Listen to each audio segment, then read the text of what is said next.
I want to just talk about healthcare, getting women pregnant, fertility, what you do, how you do it, things that will be really helpful. And then the other is how you've actually built such a big following.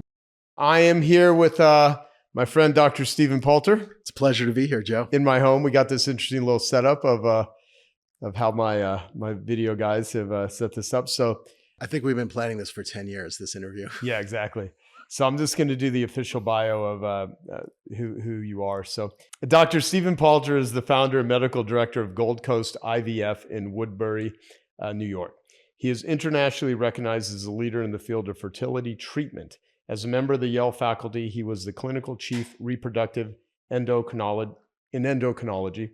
He's known as a technical innovator who performed the world's first high-definition and 4K endoscopic surgery. Since 2001, Dr. Palter's clinic in New York has helped thousands of patients achieve their dreams of parenthood. His clinical practice and research focus on infertility. He's taught over 100 invited lectureships and courses, has over 80 publications and abstracts, mentored trainees from over a dozen nations, and has been invited to lecture and perform surgery around the world.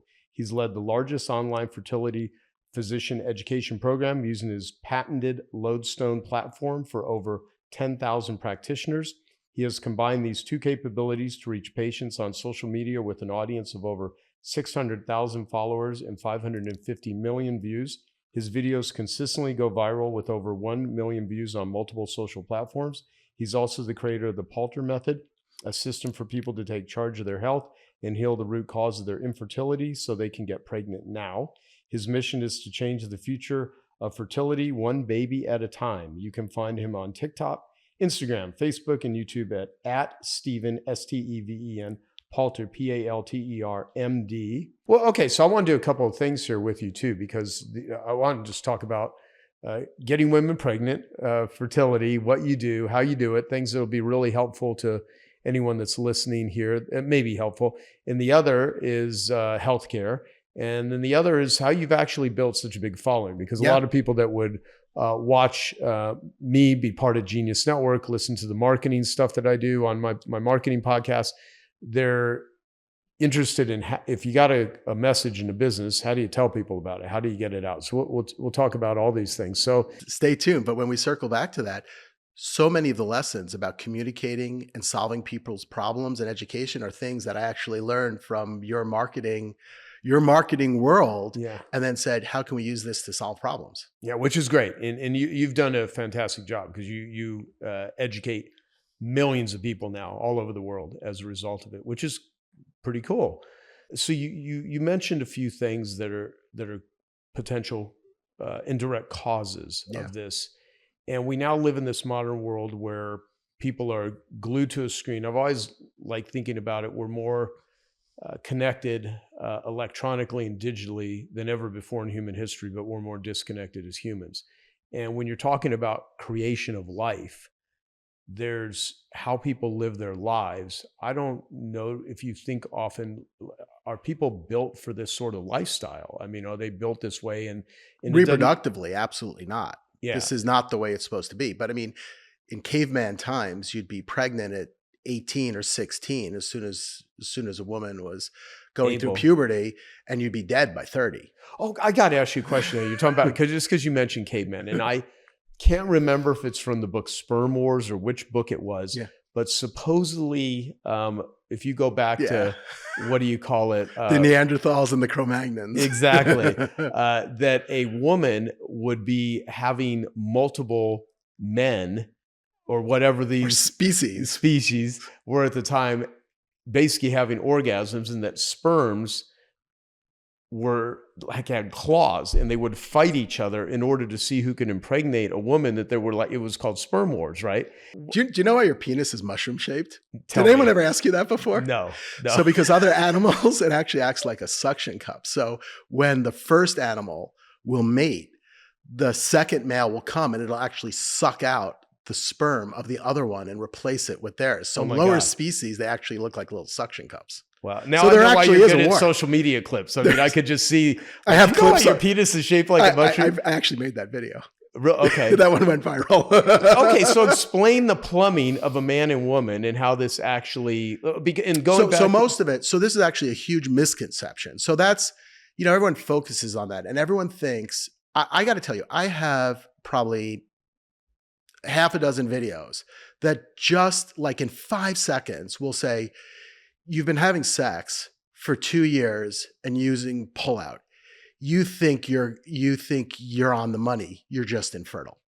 And everyone thinks it's just the timing. It's plumbing and it's timing. Mm-hmm. So this is a key thing about reproduction in humans. It's pretty inefficient, but the egg lives for 1 day, sperm lives for 5 days. So if you have sex once or twice a week, 2 or 3 times in a month, you'll hit the fertile period. If you look at the root causes, so 1/3 of infertility is due to the woman, 1/3 is the man, 1/3 is combined. So that's the basics. And, all the different parts of the system can go wrong. So the woman may not release the egg may not be good, the egg and sperm may not meet, the sperm may not good, the hormones, but then you got the whole world of toxins, the environment, genetics changes how well those things work. And the key things, age is huge. So for the man, it doesn't matter. You can be Tony Randall, you could be 90 and have a baby. It's okay. Sperm goes down a little as you get older, but not much. But the potency of it, it's less not production, much. but no, not much. It's still, interesting. men remain pretty fertile. And you have some autism may go up as the man gets older, but like the decline is a small amount. A woman, she's born with so a man makes sperm every day. And it takes it 90 days from the day it starts growing to the day it leaves. So if you're going to stop smoking, it's going to be in your body for 90 days. Wow. So for a woman, she's born with all the eggs she'll ever have, millions of them, and they start to deplete from even before birth. And when she's 20, 80% of those eggs are genetically intact. At 35, half of those eggs are genetically damaged and they will not cause a pregnancy or a healthy baby. Interesting. And by 40, it's 80% are off. And when you're saying women are getting pregnant later in life, or at least trying, yeah. What has been the biggest cause of that? Well, it's the double-edged sword of the women's rights movement. It was, you can have it all, but your ovary doesn't care. The ovary's got a clock that's ticking. Mm-hmm. So you can have it all, but if you're secure as a CEO and now you're 43 and you come to me, it's not a lot. We've lost 80% of our potential. So the revolution in this was telling we can now freeze eggs. So women, the recommendation is if you're going to be 35 and you haven't given birth, we can in 2 weeks take your eggs, freeze them, and give you fertility insurance. I've not done an interview like this one before, right? I've done I've done over 2,000 interviews with people on all kinds of random subjects, but I could see people doing a search and like, how do I help myself get pregnant? If they stumble across this conversation, what are some recommendations that you would give to couples? So there's so much misinformation out there and so much, both from doctors and people preying on them. One of the reasons I went into this field is these are the most desperate for help people where you can literally change their life in one procedure. So you can tell someone they got cancer, they may not take the drugs, heart attack, they won't stop smoking. I could tell this woman 10 things and she's going to follow 10 of them.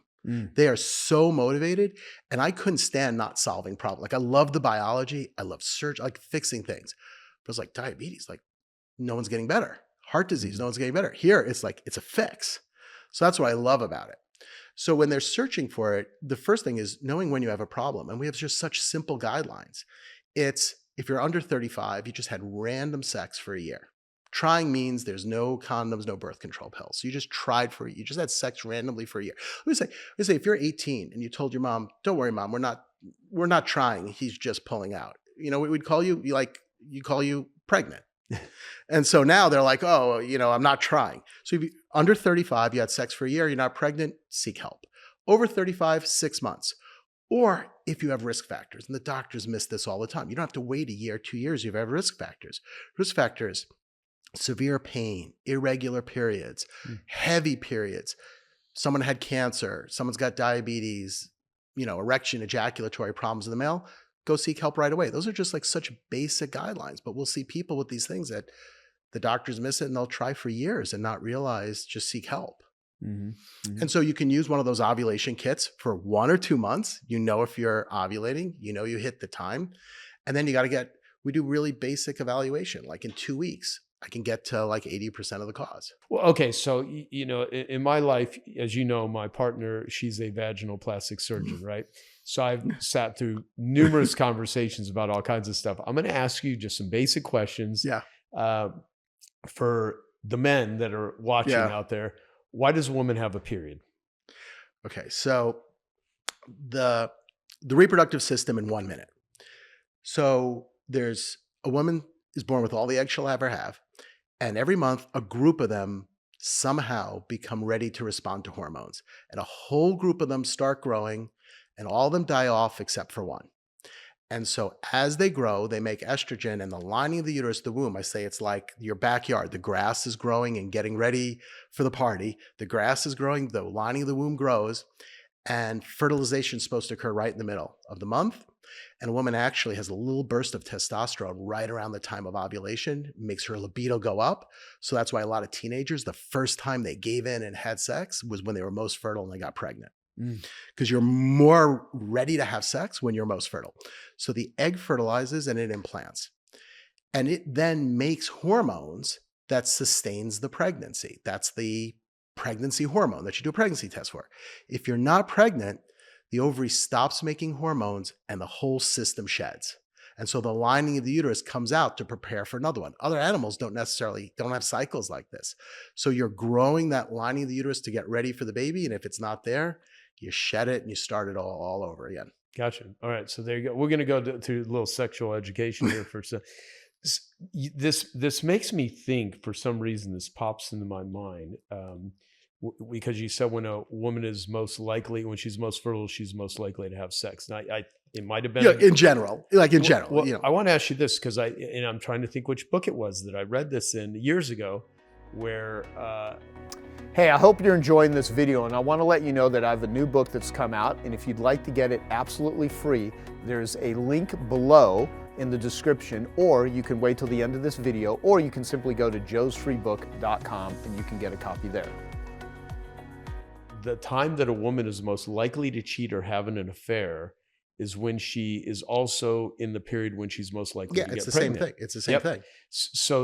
So here's another thing I wanted to. So I have a body worker, a therapist, and she's in the woo-woo realm. Like she's, what would you call it? She's an intuitive, and we'll have these very fascinating conversations. And she's a total character. She's made a comment to me a couple months ago, and me and my partner, we both go see her. She's a great therapist and body worker, not a psychologist or anything like that.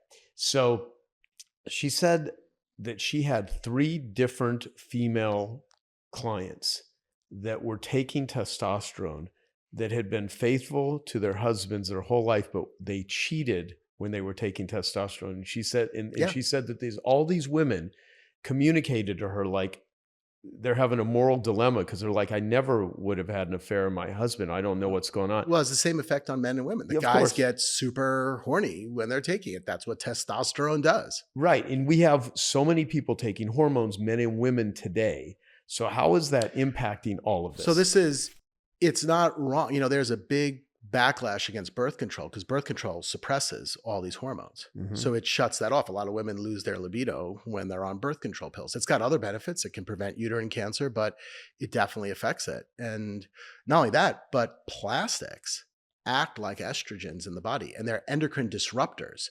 So plastics, phthalates, BPA, all that garbage that's everywhere. It's in every body system. Like we find it, you do a testicular biopsy, there's plastic in there. Wow. You biopsy the placenta, it's there. And cosmetics, like the three big ones that we tell women to watch for is number 1, plastic water bottles. Number 2, heating stuff in the microwave in the plastic. And number 3, cosmetics and lotions. And women wear more products. They sell more, corporations sell products to women. Man, whatever bar of soap, he uses it, between his legs, under his arms, and on his head. A woman's got 30 of them. They've got all those things, have plastics, endocrine disruptors. Well, if a person come in, she'll have blood tests sometimes, and I'll say, this is like 100-fold what it should be. And I'll say, what new cosmetic did you get? And she's like, oh, I got this youth serum from Japan, and it's just all hormones. Wow. Okay, so this is quite fascinating to think about. with that much toxic soup that's floating around, what the hell is going to happen? Do you see it getting better, worse? I mean, what? It's getting much worse. It's getting much worse. I mean, but it's everything. Like if you want to have, a perspective on fertility, you don't have to be sophisticated. Just look at weight, obesity, diabetes, and heart disease. So all these are metabolic disorders from a bad environment. I say it's not, you're not, patients sometimes misunderstand that and say, oh, I caused it. You didn't cause it. You're living in an American system with toxic environments, diets, and lifestyle. No one's moving. We're eating packaged processed foods. Yeah. And the average weight, 50% of kids are obese. It didn't happen before. So if you look at the number one cause of infertility in America now, I don't know if you'd guess what it is, but it's a disorder called Polycystic Ovarian Syndrome that's directly related to metabolism, weight, and diet. So just like you get pre-diabetic, PCO, I call it diabetes of the ovary. And it is the number one cause of infertility. So when I started, in the 1900, it was unheard of, not described.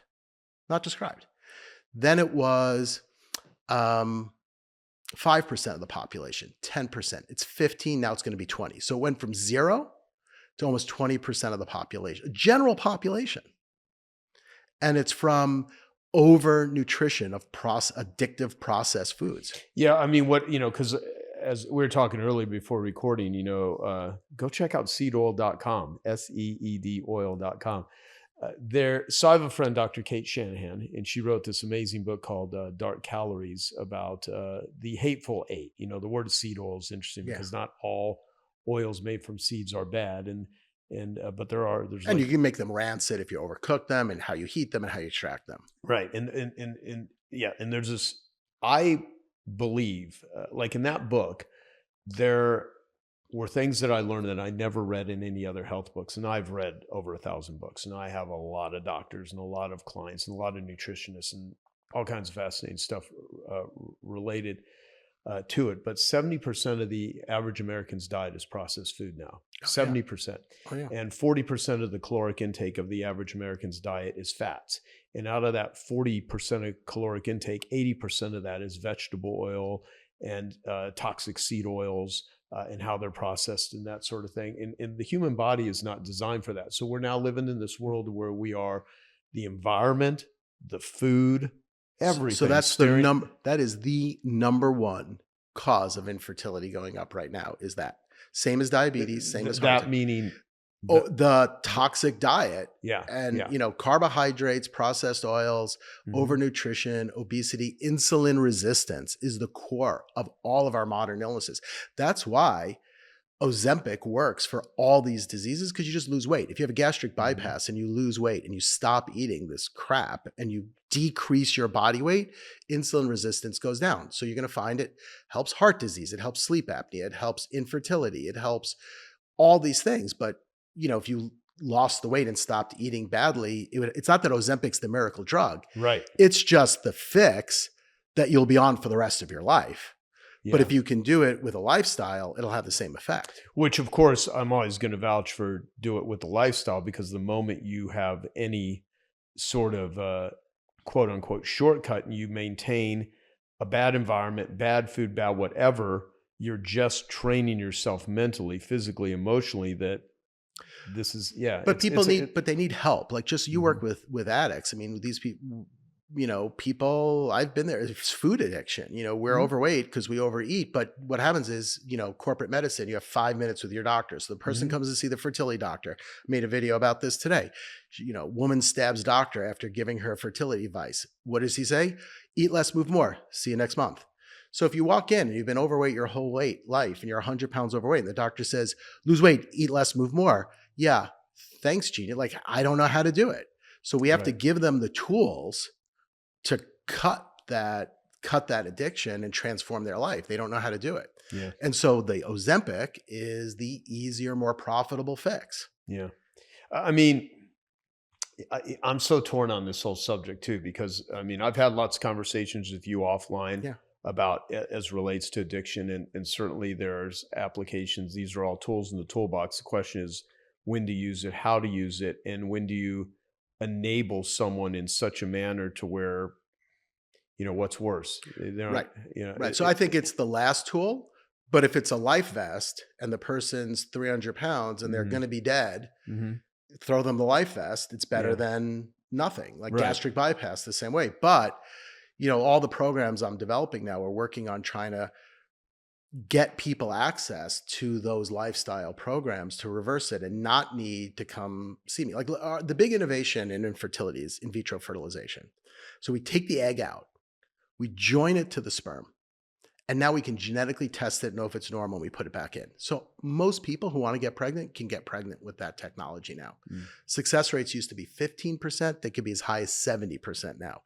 We can screen the embryo for 500 genetic diseases. If you have a genetic disease in your family, we can eradicate it from your bloodline. Mm. But not everybody needs that. And it's really expensive, like $10,000 to $30,000. So I've had people who will come to me, they said, I failed for 5 years. I've been trying to get pregnant for 5 years. I failed IVF 3 times. And I test them and I see they've got this metabolic problem. And we put them on a lifestyle reset program. There's a woman who made a video. She followed my program and got pregnant in the prep for her IVF because we reversed the root cause. Now that takes a lot of time, a lot of effort, and it's not a profit making like an IVF is. So what I'm trying to enable is solutions where, I can see 500 people, 200 people a year.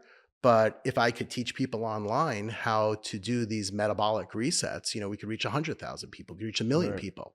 And is that what you're focused on right now? Yeah. So I do both. I have, the way I look at it is I've always had the tip of the pyramid. We have a boutique, ultra high tech. I'm known as the guy that solves the problems when people can't figure it out. You've been trying to get pregnant. You failed for 10 years in 5 countries. They fly in to see me and I figure out what's been missed, or we do it better, or we have better technology. I'm a problem solver. Like I'll go into detail. I'll go through 500 pages of records and find things that were overlooked. And then we fix it. So that's my boutique. But then I said, well, wait a minute. I was teaching about this stuff and I realized that lifestyle is such a part of it. And I developed a program that can reset it.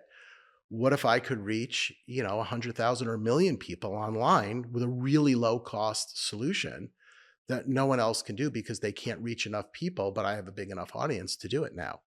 What a bigger impact. I mean, my mission is to get people pregnant and I got to keep the doors open. But if I can reach 1 million people instead of 200, what a life-changing. One of the things you've come up with recently, where there's MAGA, Make America Great Again. Then my buddy Bobby Kennedy, Make America Healthy Again, and you have MAFA, Make America Fertile Again. Okay. And there's such an overlap between that movement and what I teach and what I do with my patients, because so much of medicine has become a procedure and a Band-Aid for the disease. And that's because the system's broken. That's what people get paid for. And that's what innovation that drives companies, and that's patients want quick fixes. Right. But that's not getting at the root cause of the problem.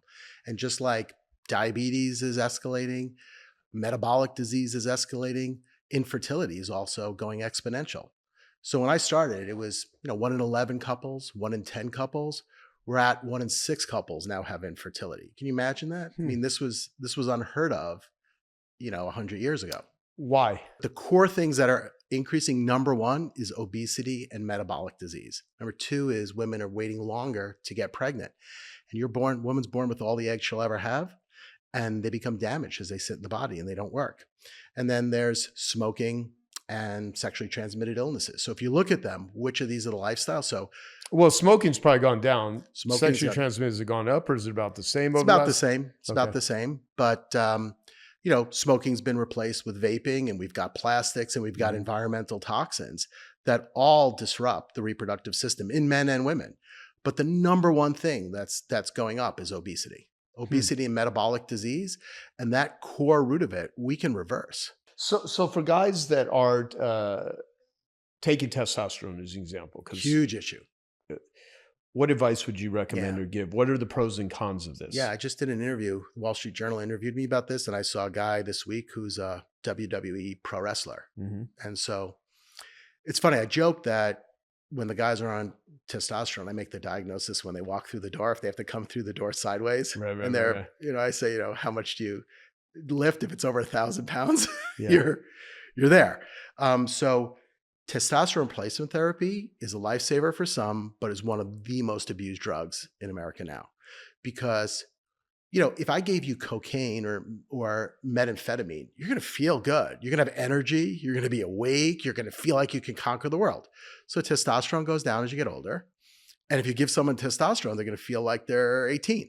Right. You're going to be strong. You're going to be aggressive. You're going to have all the libido. So the difference is like going to physiologic or going up here. So when you make those levels go high, men love it. So there's all these mills just churning it out online to anyone. But men are completely different than women. You give a woman a birth control pill, you shut off her ovulation, her reproductive system, and 1 month later she comes back. The man, since the testicle produces sperm every day, responds differently. So when you give him testosterone, he shuts off his own testosterone production, and he shuts off sperm production, and it sterilizes him. And none of these mills talk about this to these guys. And then 80% of them can recover, 20% will never recover. They'll be permanently sterile. Interesting. And it could take a year to recover. Now there's ways but some will never recover. Yeah, some will never. See it all the time. And the number, so when I was at Yale, so I was teaching at Yale, and it was like late 90s. I would see one guy with testosterone induced sterility every couple months. It could be 3 or 5 a week now. A week. So these, we can get around it. We have to give them injectable hormones. We have to get them off of it. And these guys are smart. I mean, they're like pharmacists. They know how to manipulate all this stuff, but there's a very tight balance. The body's very tightly regulated. And when you go above that, systems shut down. I should probably point out that the reason we have this is actually a nest that was my partner as her mother gave me that from Malaysia, painted it. It's beautiful, but that's a nest. I thought it would be appropriate to kind of put. When I have patients who come for me from other countries, they always give me a fertility symbol from their country. Really? It's like I have them on my desk. I have like like Ghana and Egypt, and they're cool. That's cool. You probably see some. These are like ancient motifs, going back thousands of years of like what's a fertility. Yeah, and the cultural stuff you must see across the board is different. Oh yeah. Oh, we had this woman. So it's funny, talk about the woo-woo. So we're ultra high tech. Like we're sequencing genes. We're manipulating the very essence of life. We look at this. But I've seen shit happen that you can't explain. Like we had this woman, she was from some rural part of India. And the mother comes in and she says, we're about to transfer the embryo. She says, you can't do this right now, because there's this sign and the angel of death is passing overhead at this time of life, of the day. And I said, well, when would it be gone? And she's like, in like half an hour. And I said to the embryologist, everyone's like, well, how'd you convince her to do the transfer? I'm like, fuck no, we waited half an hour. We said, well, we're waiting half an hour. We said a little prayer with her. We put the embryo and she got pregnant. But there's these cultural things Interesting. That are part of life. We had another woman, very religious, and she was older. She must have been late 40s. I mean, our oldest pregnancy is 55. Wow. Postmenopausal women with an egg donor. So she was older woman and she's using an egg donor. So she's like practically menopausal, this woman.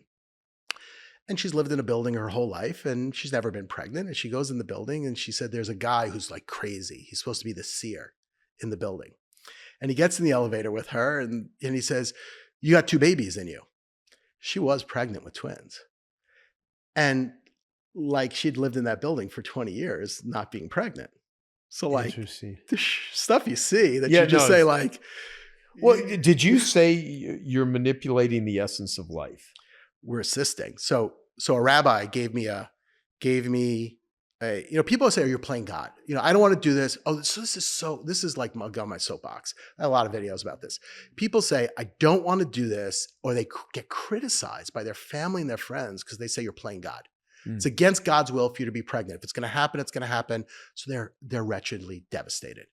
So I feel like if you had a heart attack, would you say it's God's will that your artery closed? So if your fallopian tube closed, why is your fallopian tube got this ethical moral judgment on it that your fallopian tube doesn't. It's not. I said, we actually can't change biology at all. We're not that good.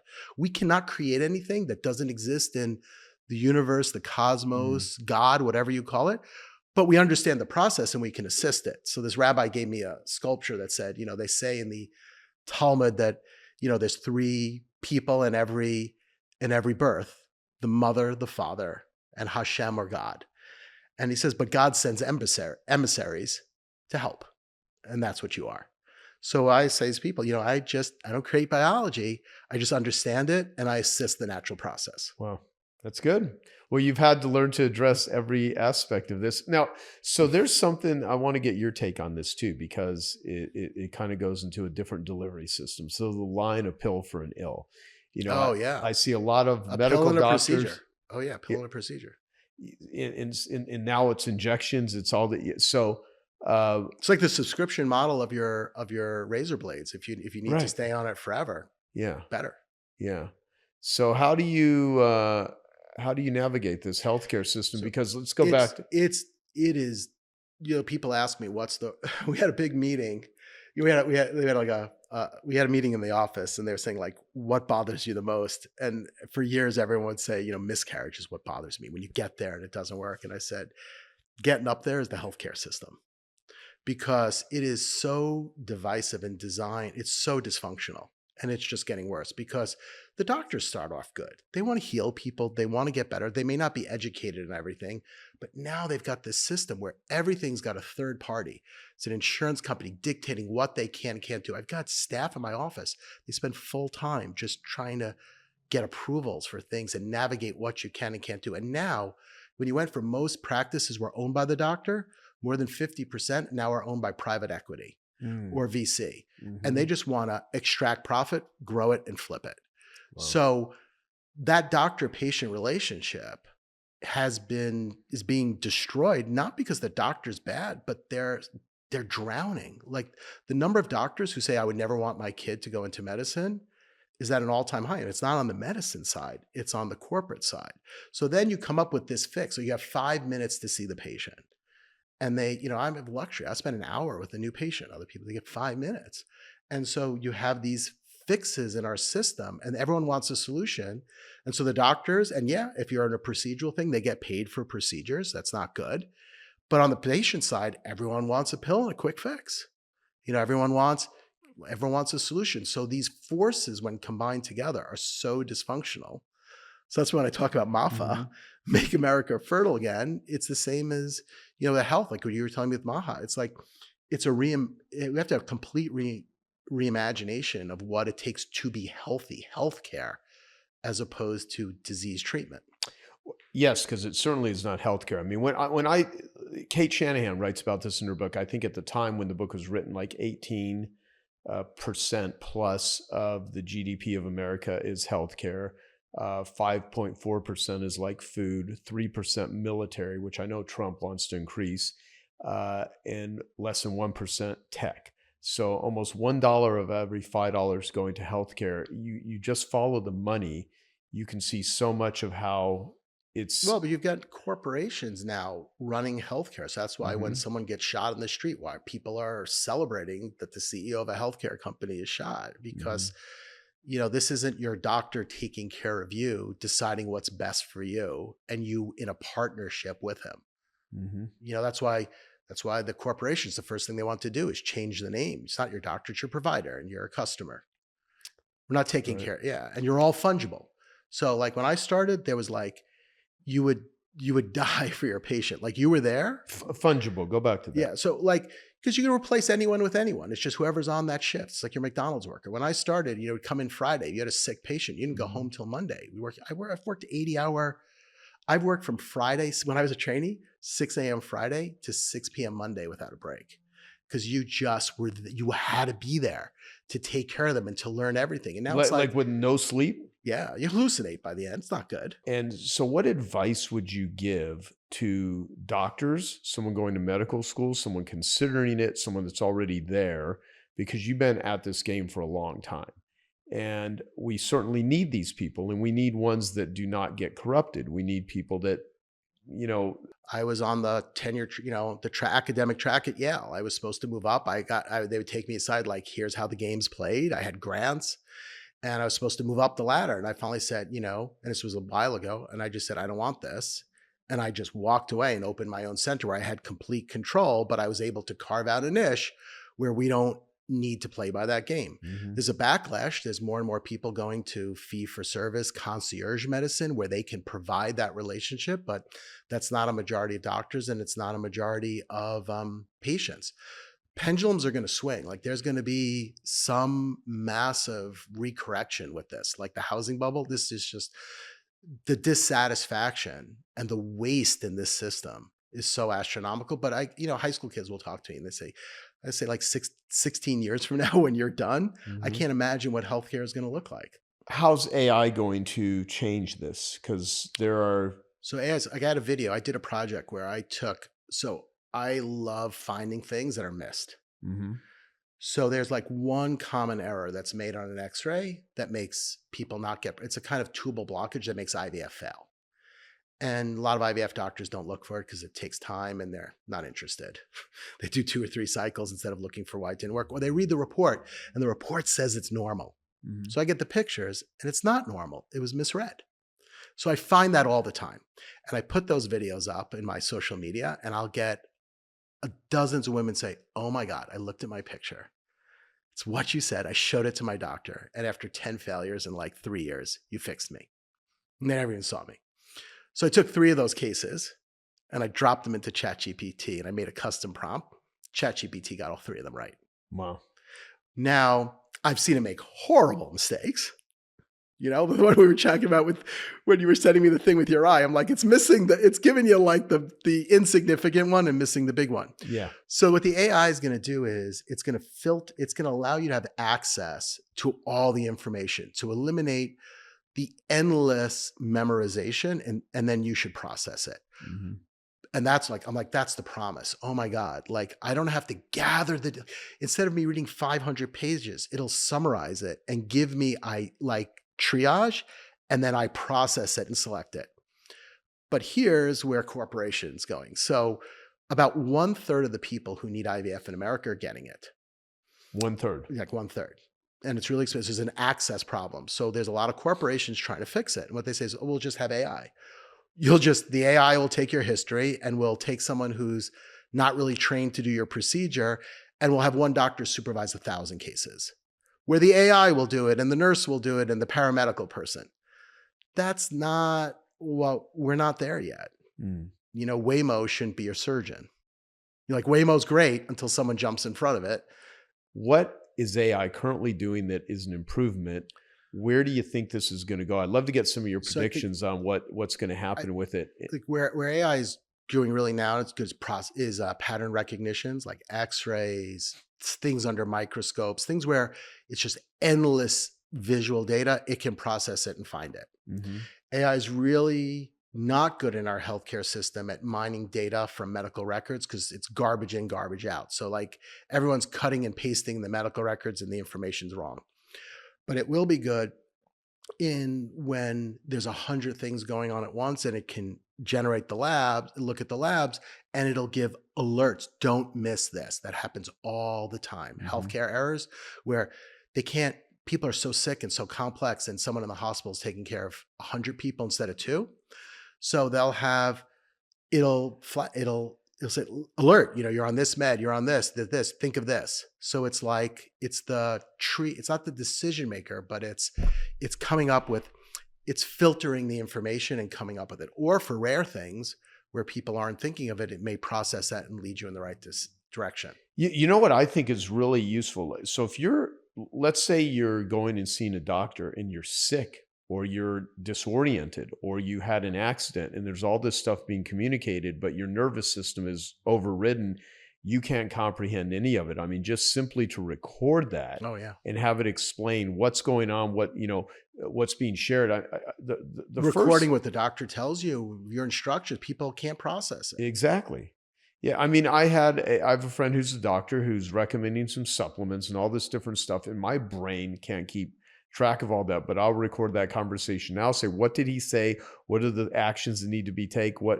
And it just makes things 1,000 times easier. So there's so much processing and summarizing information. How many surgeries have you done? Do you have any idea? Oh, thousands. Thousands. Yeah. When are the robots going to be able really to close. assist you or do it completely? So I was involved in some of the first robotic surgery. So when I was at Yale, that's one of the things we worked on, and we were trying to do it remotely. Telus was developed by DARPA, where the idea was on the battlefield. Someone would be here and the surgeon would be there, or in space. So at first, it just mimicked my movements. And I gave a lecture, God, it must have been the 1990s, about next it's going to have all the data and it's going to start to do the process, and you draw. So this is avionics. It's all mapping what's being done with space and airplanes. If you can do those complex movements, it is totally possible that you could take a 3D scan of the body with a MRI, high resolution. It makes a 3D map of the body, and then the robot's doing portions of it. And in neurosurgery and orthopedics, some phase of that already exists. Didn't you do like a very big live stream surgery, I don't know how many years ago? Yeah, a lot of them. So that's when I first started. So I've always kind of taken technology from outside of medicine, and communication and education was a big part of it. So I did big live surgeries where we were teaching people how to do procedures. And so we did that with live surgery. And then I started running live interactive seminars and mining what people were talking about so that the audience could affect the speakers, and we get the wisdom of 10,000 people in the audience. So yeah, I've done both. What's the biggest one you've ever done? For a discussion or surgery? Surgery. Well, surgery, you could have, 5,000 or 6,000 people watching. It's one patient. Yeah. One patient. And what sort of patient agrees to do a surgery? So it's crazy. Like when I was at Yale, we developed a surgery, and it was the person who was going to be the first one. And one of my patients couldn't be the first one. And she was really mad at me. Like, what do you mean I'm second? I wanted to be first. Wow. And we actually developed a way to do surgery with the patient awake. So what kind of surgery? We put a telescope through the belly button, and we looked if there was disease, and we could actually treat it. And so we did it with her weight because I used microscopic instruments. I found something being used for something else. And I said to the company, if you give me this, I could find a way to get it in the body, and we could do it with the patient awake and not have to pay for anesthesia in the operating room. So we did live surgery where there'd be 1,000 people watching, and the patient would be awake talking to the audience. Wow. And say, oh, no, I do feel that. Oh, no, this hurts. And we said, the patient's part of the team. Wow. Wow. That's pretty wild. Well, so the point, I could see all the different perspectives that people have about this. Because one person, I'd be like, some people are like, no way, I want to be number 1,000. Other people are fighting to be number 1. Right. Interesting. Some people are like, there's no way in hell I'm going to be. How do you handle the concentration of the sort of stress of situations that you're under? Because my partner, she used to be a trauma surgeon, so she's seen everything, gunshot wounds, stabbings, and I've had discussions with her of how do you not lose your mind, right, when you're in the middle of this chaos? And what's interesting is a lot of people that are the best at it, it actually is calming to them. Yeah, you go into the zone, you're just completely, time slows down, and you're just, tunnel vision. You don't see, it's just totally, and you've rehearsed, you know what to do, you know exactly what you're going to do, but it's intense. Like it's over, and you could, you're exhausted, you wiped out. Right. Yeah. So fascinating. Well, okay. So what other things have I not asked you about? We should talk about social media. Okay. So before we jump into social media, then let's talk about just the ability for people that are married and monogamous and like just the whole, not to go into a whole infidelity conversation or non-monogamy or sleeping around or whatever. What advice would you give? Because you mentioned sexually transmitted diseases, and I think it would be maybe helpful to give a perspective for men and women about how to, when you're younger and you're filled with hormones, or you're in a different sort of state, and there's so much lack of socialization with young people compared to when no technology existed. And I have a bit of fear and apprehension of what AI is brilliant and is amazing, and so many things that can now be done with it, looking 5 to 10 years from now, where people, they don't learn how to talk to each other. They don't learn how to be intimate. And since so much of my addiction recovery work, especially in the world of sexual addiction, I've always liked this definition that was given to me by an 80-year-old man who devotes his life to helping people that have sexual addictions. He said, intimacy is a mutual exploration of a shared safe place. Abuse is anything that takes away the safe place. And addictions are what we do when we don't have a safe place. And so a lot of people don't feel safe in the world. So therefore, they don't develop intimate relationships. They're not intimate with themselves. And I'm not just talking sexual. I'm talking the ability to connect with other people. And so much about being a human is connection. And there's so many forces that prevent real connection with your body, mentally, physically, emotionally, socially. And there's a hell of a lot. Like, I know young people that they don't know how to talk to other people, and they consume enormous amounts of porn. And there's just all kinds of forces that are not really assisting in men and women coming together. And I think in a big part, the postponement of when they're going to get married, when they're going, there's so many factors at play here. And so that's a big, complicated, jumbled bunch of stuff I just threw at you. So it would almost be, what did you see so many men and women, what advice would you give them to just like, look, if you go this path or just any suggestions? Well, I love that quote of yours. When you did it, I have 3 boys, one's in high school, one's in college, and one's in grad school. And I shared that with them because I think it was really remarkable. And I hear from them sort of what relationships are like at different stages. Yeah. For fertility, the biology is pretty simple. Like chlamydia, gonorrhea cause infertility. Mm-hmm. HPV causes cervical cancer. That's just the parts. So those are, protect yourself, condoms, sort of thing. Mm-hmm. But then when you talk about family building, reproduction is more than just getting a pregnancy. There's a lot of time we spend trying to help people figure out, what do they want? Do you want to be a parent? Do you want to be a single parent? 50% of kids are born in a single family now. So we see women using donors. 50%. Yeah, we see, and divorce rates are 50%. So, we see women using donor sperm. We see men using donor eggs. And there's so much uncertainty and confusion about the relationship part of it. So obviously, the healthier you are in a healthy, loving relationship, it's like, sleep, exercise, eat well, feel loved, cortisol, getting rid of all that stuff helps you. And it's strange. There's been a swing back to a lot of people wanting to there's like this weird thing where suddenly we're seeing people in their 20s want to get married, buy a house, and have a kid. Mm-hmm. Whereas, when my time was like, you're 35, you got to work on your career, everyone. So there's this pendulum swinging back and forth. But you're right, the isolation and AI and computers is wreaking havoc on relationships and families. And the same thing with the parents and the kids. Mm-hmm. Once the kids, so our patients, it's amazing. We have reunion.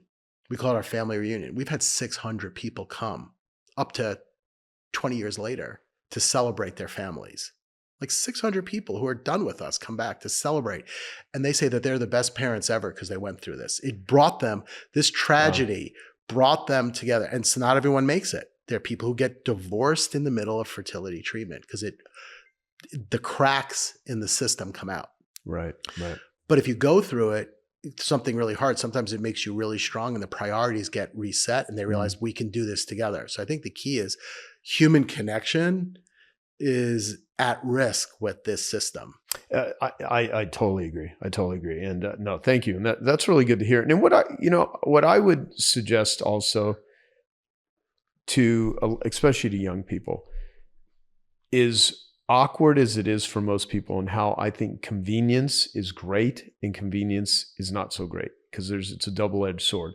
It's like that saying from the 1800s, if you invent a ship, you invent a shipwreck, right? Yeah. So if you invent AI, you're going to invent all of the negative sides of it, in the same way that we're going to talk about social media. And I could argue both sides, what it does for, depression, what it can do for, just addictive behaviors, and how it's a dopamine cash register, and all of the negative sides. you're also reaching a ton of people. So we're going to come to that in a moment. What I would say is I have a friend, he was here earlier for lunch, and I'm going to do an interview with him a little bit later, Mark Young. He's a CPG expert. So he's an expert. And right now, as we do this, sitting here in 2025, in America, 80% of food and clothes and different things that are purchased are still purchased retail. Whereas a lot of people, most young people, they're not going out shopping. They're buying a lot of stuff online. But there's a huge amount of 80% of people still buy things retail. And there's a lot of ways I can go, quote unquote, shopping without having to leave the house. Which, I can do it from my phone. But I will go out and interact because I do not want to lose human connection. One of my kids, he wants to go to a store and touch it. He wants to get a CD where he can touch it and have it in his hand. And he wants to be there in person with someone. And another one's happy and he's online with his friends. It's two different worlds. Totally. Yeah. So I guess that could lead to dating advice and all this stuff, but that'll be for another time. No, that'll be for another episode. So let's talk about how you have blown up social media, because now you're one of the most viewed doctors in the world. So, I'm an accidental influencer, so it's funny. I had taught doctors and I had been running large seminars where we were figuring out problems that they didn't know how to solve. And I would have these large discussions and mine the information from the audience to come up with an answer. And in 1 hour, our system was able to take 80% of doctors and say, we'll make a change in how we practice, because we were solving their problems. And I thought social media was for like cute girls to dance. And I was like, I'm too old, bald, and fat to be on social media. And so then I had patients that were coming in and they were telling me things that just made no sense. Like, I would give them advice and they would do something completely opposite and say, well, I follow this influencer and he told me to do this. And I just got angry. Like, what do you mean an influence? Like, what is this? You go to TikTok for your medical advice? Like, yeah. And then I had a few patients that were influencers. One had a reality TV show. Another one had a couple million followers. One was a celebrity. And they're like, you need to do this. Like, you're angry at the misinformation and you can communicate the right information. And I said, but they're not looking for that. And someone said to me, no matter who you are, if you've got a solution or a message and you're authentic, you've got an audience. You don't have to be cute, blonde, and dance. And I was like, okay. So I researched stuff, but I'm a quick. So I made a video that day and it got, thousands of views. And I showed it to someone. We were at strategic coach meeting and I showed it to someone who, Mark Lachance, who's runs a TikTok agency. I said, did you ever hear of this thing called TikTok? He says, did you know I run a TikTok agency? And he says, you got it. Do this. Just do this. And within a month, I had viral videos with, millions of views. Right.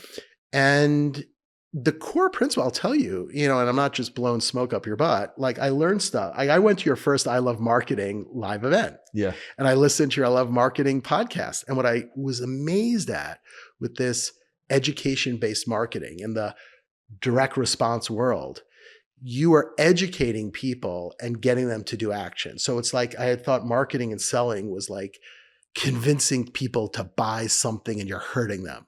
And it's like, what if you're solving their problems? But I never had the reach. There was a point where we had the highest success rate in the United States and I had no reach. Like, how does anyone know all the steak, but no sizzle? I don't have any reach. And I said, wow, what if I could reach a really big audience? So I simply said, like, who do I want to serve? Who do I want to be a hero to? Right. And it was these couples. And what are the problems? And this applies literally to anyone in any area of endeavor, any field, any industry. If you're an expert in what you do, people come to you with their problems and you'll see patterns of what they need. And if you can simplify the solution to answer that problem and give them what's the spiel you give 100 times that everyone in your office hears you through the walls, they can recite it when you do it. And what's the mistake you see everyone in your industry making? That when you see it, you say, aha, they're just doing this. And where do you see people making the wrong decisions? So our example is we have IVF and we have a low cost treatment called artificial insemination. And it's really cheap. But for some people, it's got like a 1% success rate or 5% success rate of patients. So doctor says to the patient, well, which one do you want? You want the $20,000 one or the $2,000 one? Mm-hmm. Which one do you want? Well, you never gave her information to make the decision, and she'll do 5 of those and she paid more money. Right. So you explain to them what is the problem and what is the solution. So then I started just saying that. But there's a language to learn. So that's what's different with social media. So social media has a language. And I was fascinated by it. There's patterns, there's memes, there's trends. And you learn that like you learn a language. So you basically take your solution, you learn the pattern, and you adopt it. So I'll watch videos that, 20-year-old kids make that hit, and I will apply that trend to my solution. And you also know where people are desperately hurting. So at your event, I heard Evan Pagan, I heard Cialdini, I heard Carlton. You can tell the story that they're suffering better than they can, and the salt is in the wound, and then you show them the solution. So can you deliver that in 60 seconds? Okay, I hope you found that video awesome and useful. So if you want to get a free copy of my book, I want you to click here. And if you want to watch some more videos that'll be useful and awesome, click here. Go ahead. You're over here. Do it now. Come on. Thank you. Watch them.